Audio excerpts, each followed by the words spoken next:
The housing market bubble is here, it's popping, and it could be quite damn nasty. But just how did we get into this situation? What do you need to know about the housing market right now as an investor? Well, that is exactly what I want to discuss with you in today's video. My name is Lark. I make videos talking about investing. Now, if you do enjoy that topic, you like staying up to date with what is happening in the investing space, then make sure to subscribe to the channel. And of course, make sure to gently tap on that thumbs up button if you do believe that the housing market is indeed in a bubble and that bubble is popping. Okay, so let's get into this. First, I think it's important to understand what is a housing bubble. You hear these terms thrown around a lot, and of course, what causes a housing bubble?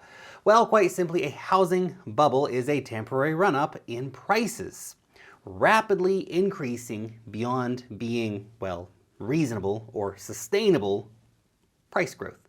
Essentially, the prices become inflated well beyond the fundamentals of the properties. But as they say, what goes up must come plummeting back down to earth in a violent, brutal fashion. The phenomenon is called a bubble because it will inevitably burst and get everybody wet. And the prices eventually fall. Housing bubbles are typically driven by high demand during loose economic times, particularly if we have low market supply of housing stock. And of course, you get a bunch of speculators coming in, driving the whole thing crazy, which is kind of what we've had happen recently. This is particularly prevalent during times of economic expansion as people have more money to be able to go and splash around into investments like the property market. We just had this epic bull run that just ended. Those were those kind of times. Or of course, during times of low interest rates, such as last few years when interest rates were actually at zero or near zero for a long time. And of course, an easy access to credit, meaning that potential buyers have an easier time getting loans to be able to then go out and ape into real estate, which is what was happening over the last few years. Basically, these bubbles form when you get this perfect storm of conditions to drive a buying frenzy in the real estate markets. And eventually, this bubble ends up bursting when all those previously mentioned factors that fueled the bubble in the first place start to change. And that is exactly what we are seeing happening right now. The wider markets are down significantly. It's not just property markets, not just crypto markets, it's stock markets, basically everything getting hit, meaning investors have less disposable income. The Federal Reserve is raising interest rates, which makes buying homes more expensive because most homes are being bought on mortgages, obviously, and thus less attractive to actually be buying them right now because the monthly repayments are much higher. Demand for new mortgages actually just hit a 22-year low, which is definitely a canary in the coal mine if you ask me. To an extent, we have hit demand exhaustion. Now, this can actually cause a rebalance between the supply and the demand in this kind of scenario, although it is very important to understand that this can actually vary greatly from city to city, from country to country, state to state, province to province, whatever you want to put it down to. It's not the same everywhere. So just understand that. Anyway, housing's in a bubble. That bubble's popping. So what? Well, let's talk about how a housing bubble actually has these knock-on effects and affects the broader markets, because the value of all property globally, it's like $300 trillion or something absurd like that. So what happens in property markets is kind of a big deal for all markets.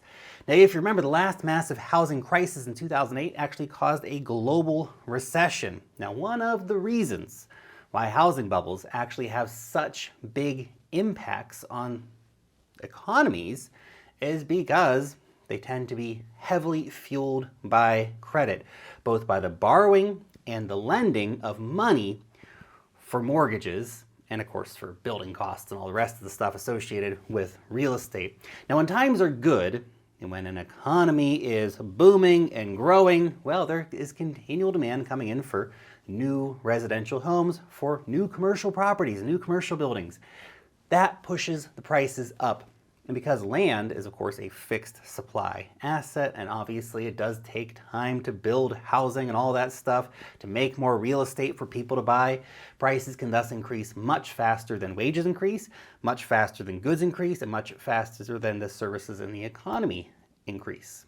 Now, the average home price rose by 18% in the USA last year.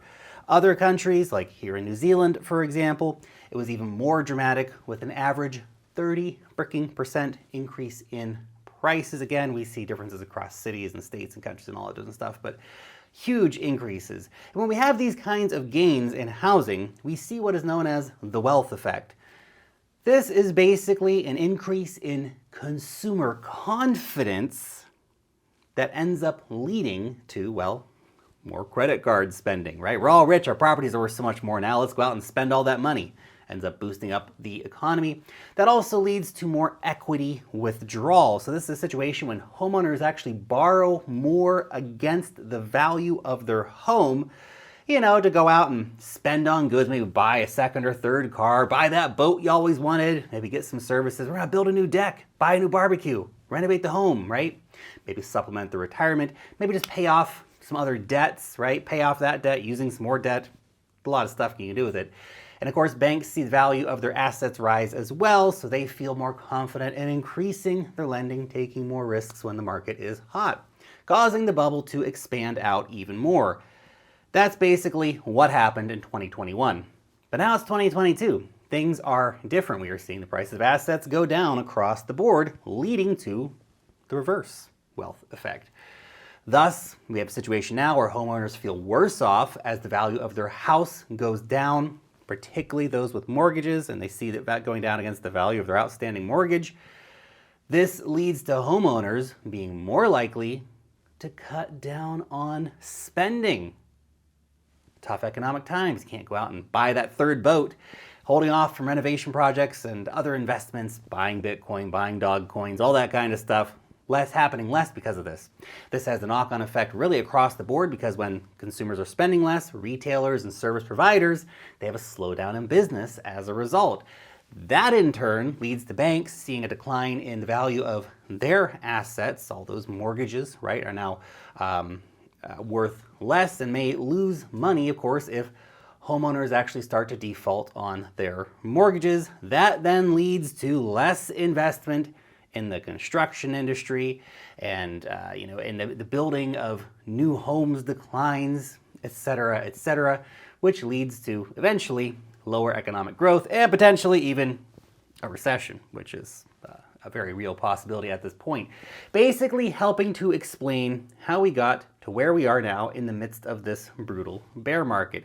Now, before we talk about just what the heck happened during the previous housing bubbles and what we can learn from those situations, I just want to interrupt the flow real quick to let you know about Wealth Mastery. This is my weekly cryptocurrency investor report.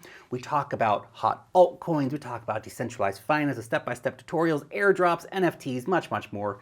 Our subscribers love it, and you can actually sign up for free using the link down below in the description. Okay, now let's talk about one of, well, the most well-known and also the most recent examples of a mega housing bubble, and that is, of course, the one that led to the global financial crisis back in 2008.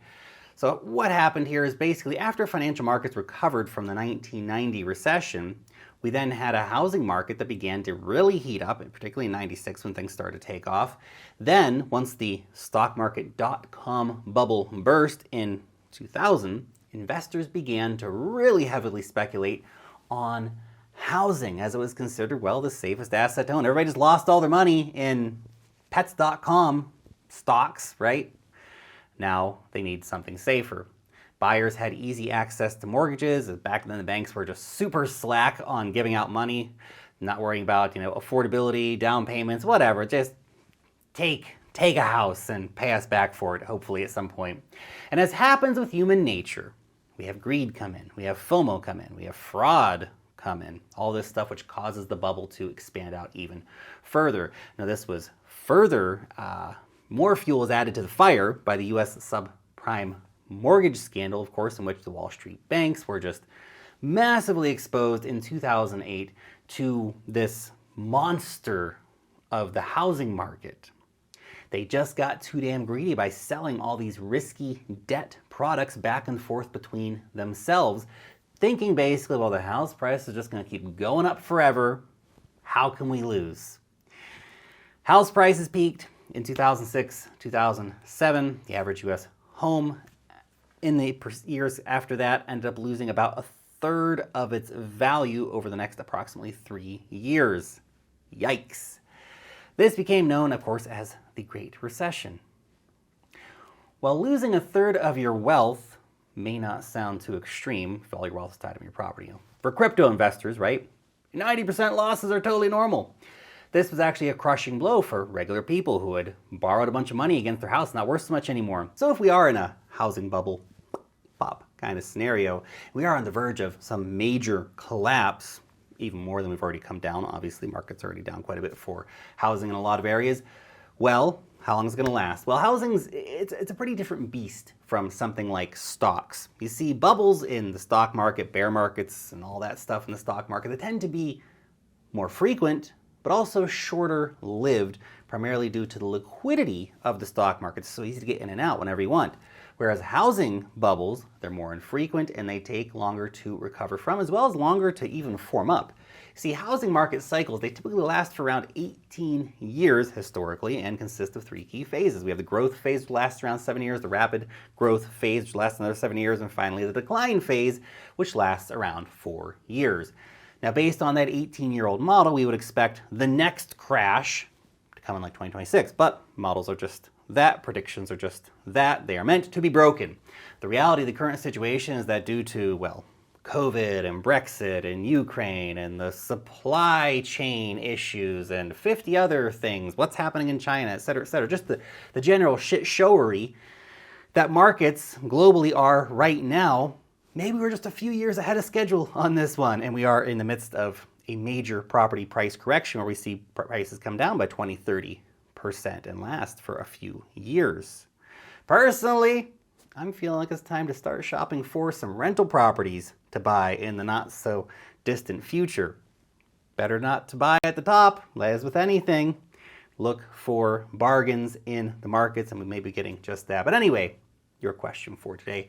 What do you think about all this? Is the housing market bubble popping, or is this just a healthy correction in line with everything? Nothing to worry about here. Big fat nothing burger. Let me know your thoughts down below in the comment section. Thanks so much for watching today's video, and peace out till next time.